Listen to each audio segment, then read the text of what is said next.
Comme très sceptique, vous le savez, sur cette course au label, on la juge un peu pathétique sur certains aspects, parce que pour nous, il n'y a pas besoin de label pour agir. Au fond, pourquoi courir après tout ça en permanence? On sait ce qu'il en est de Capitale Verte, de laquelle il reste rien après un an de communication. Et donc cette délibération, elle liste les labellisations, les chartes, les titres, les engagements, qui semble être au fond le principal passe-temps de la majorité municipale et de cette municipalité. Au fond, on a échappé, vous le savez, de justesse au titre pour lequel on disait que vous vouliez concourir de meilleur maire du monde. Et puis, je rappelle que dans un communiqué, vous vous étiez félicité d'avoir obtenu le titre des énergies citoyennes. Vous étiez félicité pour ça récompenser le travail réalisé pour devenir une ville en transition, c'est-à-dire une ville durable et conviviale. Or, vous n'aviez pas obtenu ce titre. C'est dire si cette course, sous tous ses aspects, a des côtés vraiment cocasses. Alors, vous avez reçu le prix de la construction en bois, dont on parle beaucoup actuellement. Mais moi, je vous rappelle que l'immeuble Solaris sur la Presqu'île, qu'il avait reçu, a été inauguré par vous, et les habitants n'ont pas eu d'eau chaude pendant tout un hiver. Je signale cela parce que, comme actuellement il y a une grande communication sur ces sujets, je veux mettre en garde les Grenoblois sur cette communication. Je vous signale que actuellement il y a un immeuble entier de HLM de l'île Verte qui est privé d'accès à ces balcons depuis 3 ans parce que la solidité des balcons en bois n'est plus assurée. Il y a donc des planches sur les vitres des habitants pour empêcher les locataires de sortir de leur appartement. Alors je ne sais pas si le label que vous espérez, la territoire engagé 5 étoiles sur l'énergie, saura que depuis 3 ans, des habitants doivent mettre l'électricité presque toute la journée pour vivre. Ça se passe rue Blanche-Monnier, à l'île Verte. C'est un immeuble Actis que vous gérez. Ils vivent dans des grottes. Je suis allé voir une femme seule, tétraplégique, qui vit dans ces conditions avec ses 2 filles. Je peux vous dire, monsieur l'arc-humaniste, que tout ça est une honte. Alors, pourquoi je cite ces quelques exemples concrets? Pour que le réel pénètre à nouveau le conseil municipal par rapport aux vues stratosphériques de monsieur Fristo. Parce que je suis convaincu que cette course au label est une technique. C'est une technique pour détourner l'attention. Parce que si ce temps, monsieur Fristo, et cet argent, parce que c'est une mobilisation des services, vous mobilisez du monde là derrière, hein, ça fait travailler, ça fait phosphorer.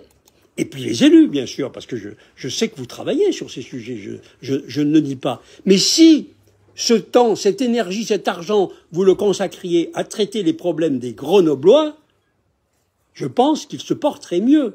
Mais il s'agit pour vous de montrer un profil, et c'est cela dont il s'agit. Moi, je suis convaincu, bien sûr, que ces comités Théodule européens, etc., et que même que le malheureux auditeur extérieur qui, si j'ai lu, viendrait à Grenoble, si on en croit le rapport, je suis convaincu qu'ils seront trompés par ces orientations de 2030, 2040, 2050, etc. Moi, ce que je vous propose, M. Fristo, c'est que cet auditeur extérieur, vous l'envoyez aux élus de l'opposition, qu'on lui fasse voir quelques-unes des réalités de la ville par rapport à vos objectifs. On lui montre cet immeuble, Solaris, celui de l'île Verte, les logements vides du Lys Rouge, qui sache qu'il y a eu des centaines de logements vides à Villeneuve et à l'abbaye chauffée, etc., pour voir si ça correspond à ce 5 étoiles que vous souhaitez obtenir.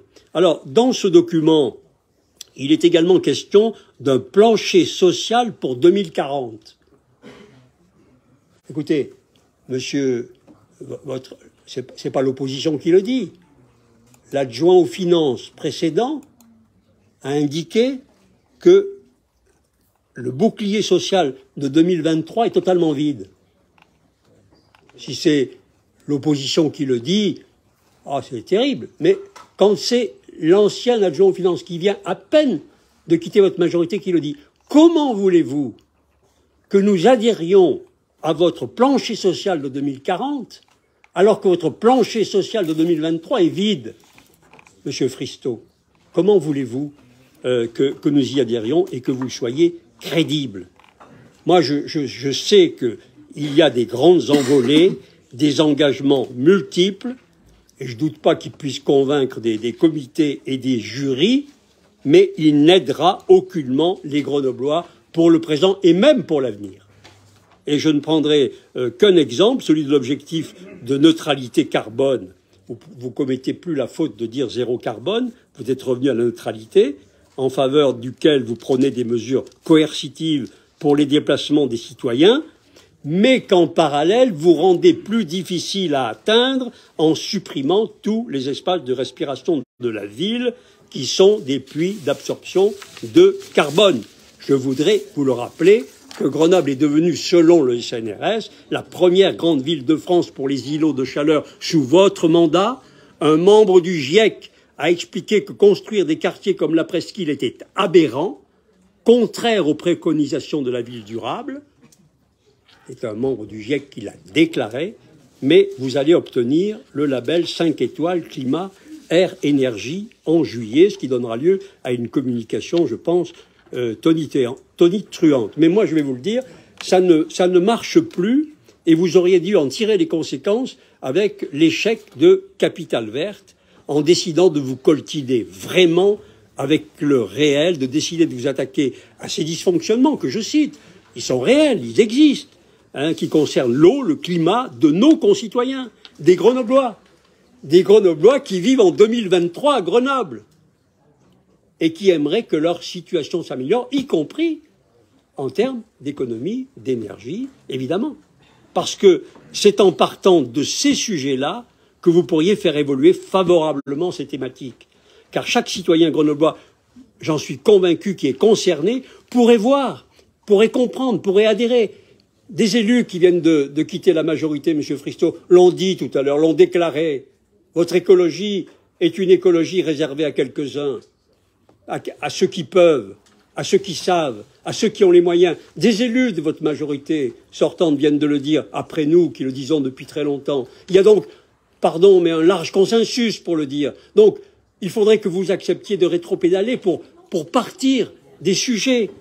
Et à partir de là, au lieu de marginaliser ces Grenoblois, au lieu de les faire vivre dans des conditions intolérables aujourd'hui, maintenant, en 2023, pas en 2040, eh bien, au lieu d'attiser leur colère, vous les associeriez et vous leur feriez comprendre tous ces progrès dont la collectivité a besoin pour faire évoluer la situation de notre ville par rapport à l'évolution de la planète. Voilà, Monsieur Fristo, la démarche qui me paraîtrait plus utile que cette course au label et aux honneurs, en quelque sorte. Partez de la base, partez des problématiques, et à partir de ces problématiques et de cette base, engagez cette politique, ces objectifs politiques auxquels, pour notre part, nous adhérons.